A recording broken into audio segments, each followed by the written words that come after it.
Olá, estamos de volta. Continuamos na lição de número 5, as 10 virgens. A parábola das 10 virgens, o descuido fatal.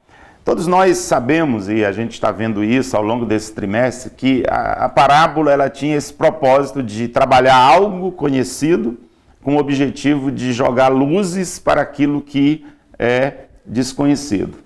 Uma definição bem simples que nós já vimos nessa lição, e eu quero só relembrá-lo, é que parábolas são histórias terrenas com o objetivo de revelar verdades celestiais. Eu gostei muito dessa definição. São histórias terrenas que objetivam revelar verdades celestiais. Então Jesus parte do que é comum, terreno, do que é simples, e percebam que ele diz, o próprio texto, o reino dos céus será semelhante a 10 virgens. Não diz que o reino dos céus será igual a 10 virgens. Não é isso que é dito. Jesus diz, é semelhante. As parábolas elas serviam exatamente para isso. Eram histórias que eram colocadas ao lado de outro, esse é o sentido da palavra parábola, uma coisa que é colocada ao lado de outra com o intuito de esclarecer. Dos 3 elementos da parábola, os principais são exatamente esses: o noivo, as virgens e o azeite.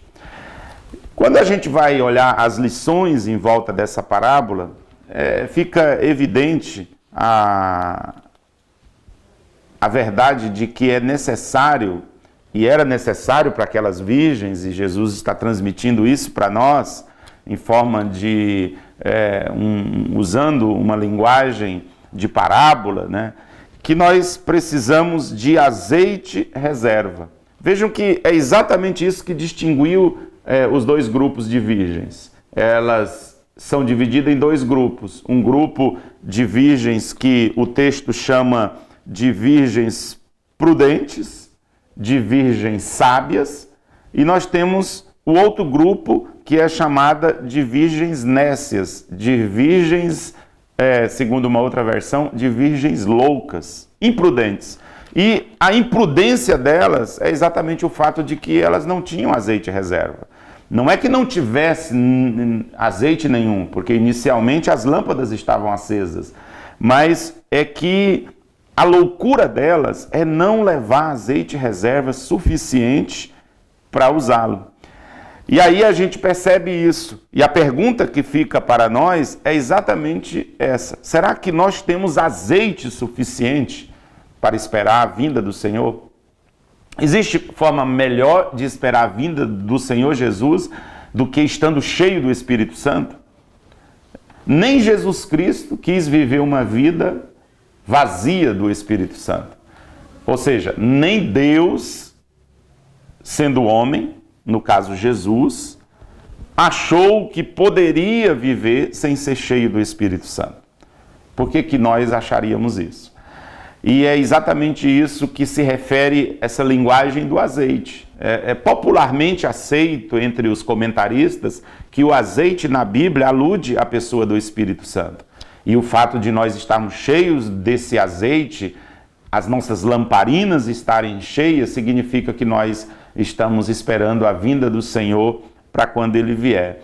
Um segundo aspecto importante que precisamos considerar das lições da parábola é o fato de que ela alude para vigilância. E nós não podemos ignorar a vigilância. A parábola tem essa lição, e essa é a lição central da parábola. A questão da preparação está intimamente ligada ao fato de que nós precisamos estar vigiando. É muito importante. Vigilância, amigos, é um dos sustentáculos da vida cristã.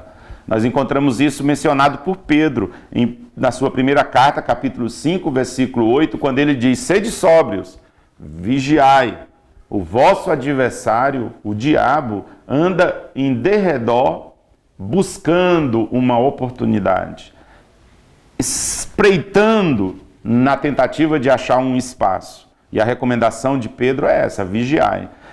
Ninguém conseguirá chegar ao céu sem a necessária vigilância. Porque vigilância está entrelaçada com uma vida de santificação. E a Bíblia diz que sem a santificação, Hebreus capítulo 12, verso 14, ninguém verá o Senhor. Ninguém verá o Senhor. E aqui mostra a verdade dessa vigilância e quanto isso é importante para a vida cristã. Essa parábola não é dirigida a pessoas que nunca se prepararam, mas ela é dirigida a gente que, não obstante saberem da necessidade de se preparar, não o fizeram adequadamente, ou não se prepararam o suficiente. Isso significa que eles foram imprevidentes. É o terceiro ponto desse tópico 2. O que significa isso? Significa que eles não se prepararam quando sabiam que deveriam se preparar. É exatamente essa a ideia da questão do fato de terem sido imprevidentes. Imprevidência fala de falta de preparação. Imprevidência fala de gente que não se preparou adequadamente ou de modo completo. Não podemos esquecer nunca isso, que existe uma diferença entre a igreja visível e a verdadeira igreja invisível que pertence ao Senhor. Nem todas as pessoas que estão na igreja visível, que têm um cartão de membro, que frequentam um determinado prédio, em um determinado endereço, necessariamente são pessoas transformadas, cheias do Espírito Santo e que estão esperando o Senhor Jesus Cristo. Algumas delas, na verdade, nunca nasceram de novo. E esse é um ponto importante. Um segundo é que não é possível a gente deixar para se preparar na última hora. O tempo do preparo é agora, a hora do preparo é já, e a palavra de Deus diz assim: hoje, se ouvirdes a sua voz, não endureçais os vossos corações.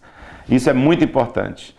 E o problema do imprevidente é um só. Ele só descobre a falta de preparo quando ele já chegou na última hora. É o caso dessas virgens. Vejam que elas estavam esperando o noivo, sem o azeite suficiente, e elas não se apercebem que deveriam estar preparadas para isso. E o texto diz que o noivo demora. Sendo noite, haveria necessidade de azeite reserva. Elas não têm azeite e elas não estão preparadas. Daqui a pouco a gente vai ver as conclusões dessa parábola e alguns aprendizados que Jesus Cristo nos deixa, além daquilo que nós já temos falado. Te espero aqui, até daqui a pouco.